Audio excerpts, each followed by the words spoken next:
उद्योग मंत्री हर्षवर्धन चौहान ने किया कंगना रनौत पर पलटवार। मेडिकल डिवाइस पार्क को लेकर बोले, पूर्व भाजपा सरकार ने प्रदेश के हितों का नहीं रख ध्यान। हिमाचल प्रदेश के उद्योग मंत्री हर्षवर्धन चौहान ने मंडी से सांसद कंगना रनौत के बयान पर पलटवार किया है। उन्होंने कंगना के बयान को बचकाना बताया है। शिमला में मीडिया से बातचीत के दौरान उद्योग मंत्री हर्षवर्धन चौहान ने कहा कि कंगना अभी राजनीति में नहीं है, इसलिए वह ऐसे बयान दे रही है। इस दौरान हर्षवर्धन चौहान ने मेडिकल डिवाइस को लेकर कहा कि इससे प्रदेश को लाभ नहीं होगा। पूर्व सरकार ने हिमाचल के हितों का ध्यान नहीं रखा। उद्योग मंत्री हर्षवर्धन चौहान ने कहा कि इस मेडिकल डिवाइस पार्क से प्रदेश सरकार को लाभ नहीं होगा। उन्होंने कहा कि मेडिकल डिवाइस पार्क बनाने में पूर्व भाजपा सरकार ने हिमाचल के हितों का ध्यान में नहीं रखा। उन्होंने कहा कि पूर्व सरकार ने 1 रुपये प्रति मीटर पर जमीन और 3 रुपये प्रति यूनिट बिजली उपलब्ध कराने का करार किया था। प्रदेश को इससे लाभ नहीं होगा।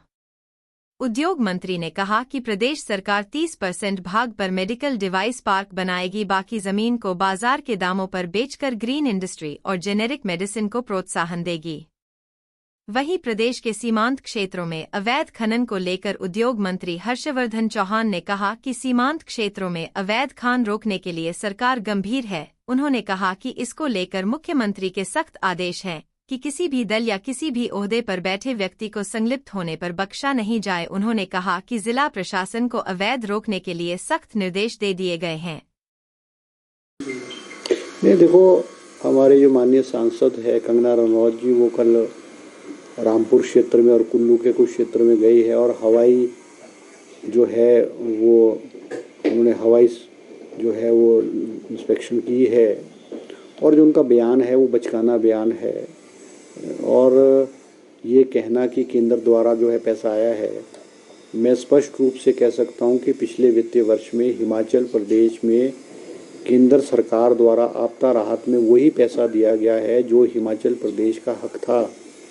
उसके अलावा एक नया पैसा जो है वो ओवर एंड अबव जो हमारा हक था, उसके अलावा हिमाचल प्रदेश में कोई पैसा नहीं आया है।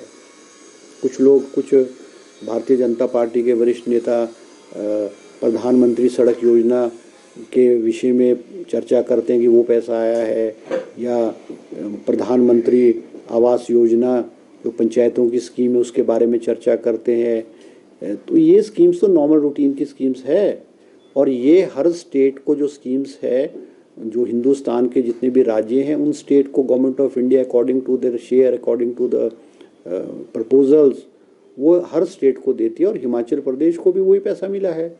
उसके अलावा हिमाचल प्रदेश को जो है कोई पैसा नहीं मिला है, क्योंकि कंगना रनौत जी अभी राजनीति में जो है नई है, उनको सिस्टम का पता नहीं है और एक फिल्म पर्सनैलिटी होने के नाते चर्चा में आना और एक भड़काऊ बयान देना और एक ऐसे शब्द बोलना जिससे मीडिया में जो है वो सनसनी फैले, वो उनकी पुरानी आदत है। समय के साथ जो है वो राजनीति सीखेंगी। ये सिस्टम पॉलिटिकल सिस्टम है, एडमिनिस्ट्रेटिव सिस्टम है, किस तरह से चलता है वो समय के साथ सीख जाएंगे।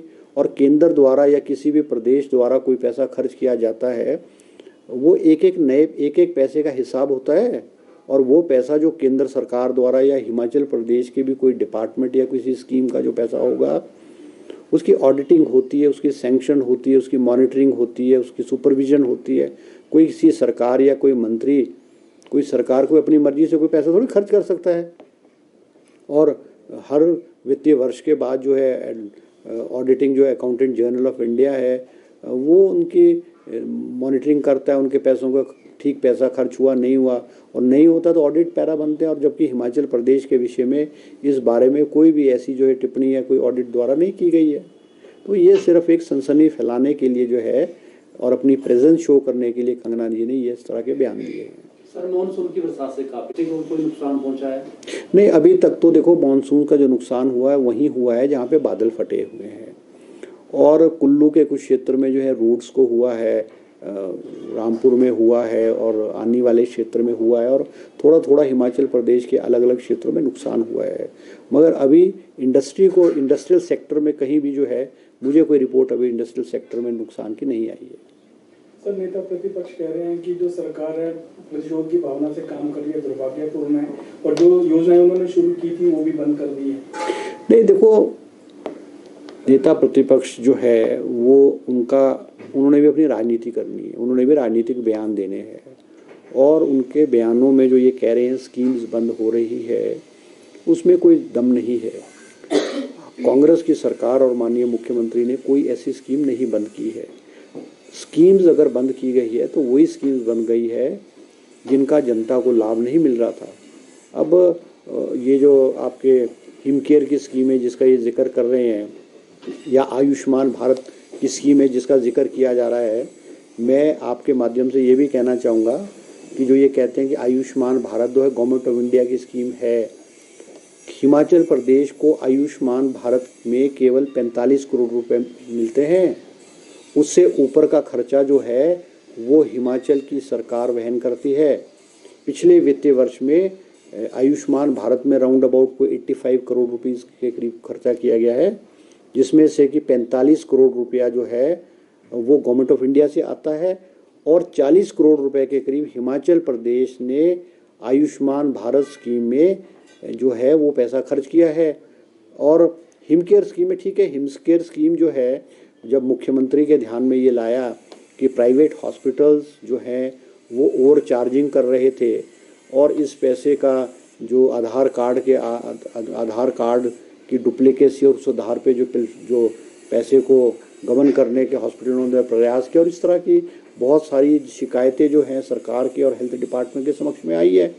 अब सरकार ने फैसला किया है कि जो हेल्थ केयर स्कीम है, हिमाचल की हेल्थ केयर स्कीम है, वो सरकारी अस्पतालों में ही जो है उसकी इम्प्लीमेंटेशन होगी। तो इसमें मुझे लगता कोई ऐसी बुराई नहीं है। और पिछली सरकार ने एम्पेनलमेंट ऐसे बहुत सारे ऐसे हॉस्पिटल्स को एम्पेनल किया था इन स्कीम्स के लिए, चाहे आयुष्मान भारत है, चाहे हेल्थ हिमकेयर स्कीम है, कि जिन पे बेसिक फैसिलिटी नहीं थी, और वो हॉस्पिटल जो है वो करोड़ों रुपए के जो बिल्स रेज करके हिमाचल सरकार को बिल रेज करके करते थे, और अधिकांश हॉस्पिटलों में जो फर्जीवाड़ा था, तो सरकार अब गंभीरता से जो है वो इन्होंने बंद किया है, और ऐसी चीज़ें हिमाचल प्रदेश के हॉस्पिटल्स में ना हो, इसलिए सरकार ने फैसला किया गया। सर, मानसून 70 इस बार मानसून 70 दिन का रखा गया है आपकी तरफ से। विपक्ष कह रहा है कि हमारे पास बहुत सारे मुद्दे हैं सरकार में खेलने के लिए, फिर चाहे संस्थानों को बंद करने का मामला हो या फिर दूसरी चीज़ें हैं, तो सर सरकार किस तरह से मैनेज करेगी? नहीं, देखो, हिमाचल प्रदेश का जो मानसून सेशन है वो 27 अगस्त से आरंभ होगा, और इसमें 10 सिटिंग्स होंगी। ये हिमाचल प्रदेश के इतिहास में पहली बार है कि मॉनसून का स्तर इतने लंबे दिनों तक होने जा रहा है।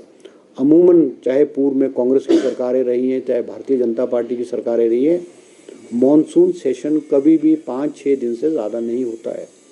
ये फैसला मुख्यमंत्री जी ने इसलिए लिया है कि चाहे सत्ता पक्ष के लोग हैं, चाहे विपक्ष के लोग हैं, वो सदन में अपनी बात जो है सरकार के समक्ष रखें और उनको उचित समय मिले।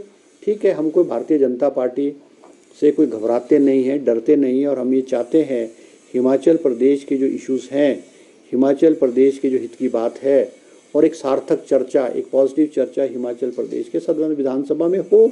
सरकार उसका जवाब देगी, और जो एक पॉजिटिव सजेशंस है, पॉजिटिव चीज़ें हैं, वो हम विपक्ष की बात को पहले भी हमने माना है, और हम विपक्ष की बात को मान करके उचित अमली जाना जो है इसमें पहनाएंगे। सर, जो मेडिकल डिवाइस पार्क का कुछ पैसा वापसी लौटाने को लेकर के सहमति, मेडिकल डिवाइस पार्क में जो है वो विस्तृत रूप से कैबिनेट में भी चर्चा हुई है, और क्योंकि सरकार को ऐसा लगता था कि मेडिकल डिवाइस पार्क से हिमाचल प्रदेश को कोई ज़्यादा लाभ होने वाला नहीं है, क्योंकि उस पर जो बिडिंग के आधार पे मेडिकल डिवाइस पार्क पूर्व की भारतीय जनता पार्टी सरकार ने लिया था, उसमें 1 रुपये मीटर पे जो है ज़मीन देने की बात की गई थी, 3 रुपये यूनिट बिजली देने की बात की गई थी। तो सरकार को लगा कि ये हिमाचल प्रदेश के हितों के लिए it is not positive for the state of Himachal Pradesh. तो उन्होंने अभी फैसला भी, इट इज़ अंडर कंसिडरेशन, और हम उसको कुछ पोर्शन में मेडिसिनल डिवाइस पार्क जो बन रहा है उसमें हम 25% 30% एरिया में मेडिसिनल डिवाइस पार्क बनाएंगे, और बाकी जो लैंड है वो मार्केट रेट पर बेच करके हम, जैसे जेनरिक मेडिसिन्स है और हिमाचल प्रदेश में जो ग्रीन इंडस्ट्रीज़ है उनको प्रमोट करने के लिए हम उस क्षेत्र को जो है इस्तेमाल करेंगे। सर अभी आप कुछ जिलों के दौरे पे भी गए थे, इस प्रकार के उद्योग स्टार्टअप करने जा रहे हैं? नहीं, अभी तो मैं गया था, मैं तो मेरा मकसद था हिमाचल प्रदेश में जो बॉर्डर एरियाज़ हैं वहाँ पे जो इलीगल माइनिंग है उसको रोका जाए, और हमने सरकार को और डिस्ट्रिक्ट एडमिनिस्ट्रेशन को सख्त आदेश दिए हैं, चाहे BBND एरिया है, चाहे ऊना है, चाहे कांगड़ा के बॉर्डर एरियाज़ है, चाहे सिरमौर के एरियाज़ है, वहाँ पे सख्ती से निपटा जाए इलीगल माइनिंग के लिए। चाहे किसी भी ओहदे पे बैठे हुए लोग हैं उनके खिलाफ उचित कार्रवाई की जाए। और मैंने खुद भी और मुख्यमंत्री के मुझे आदेश थे कि कोई पॉलिटिकल इंटरफेरेंस नहीं की जाएगी, और मैंने एडमिनिस्ट्रेशन को स्पष्ट रूप से कहा है कि ये आदेश मुख्यमंत्री के हैं, चाहे सत्ता पक्ष के लोग चाहे विपक्ष के लोग जो कुर्सियों पे बैठे हैं उनकी बात को ना माना जाए, और जो गलत काम करता है, इलीगल काम करता है, उसके खिलाफ अकॉर्डिंग टू द लॉ सख्त एक्शन लिया जाए।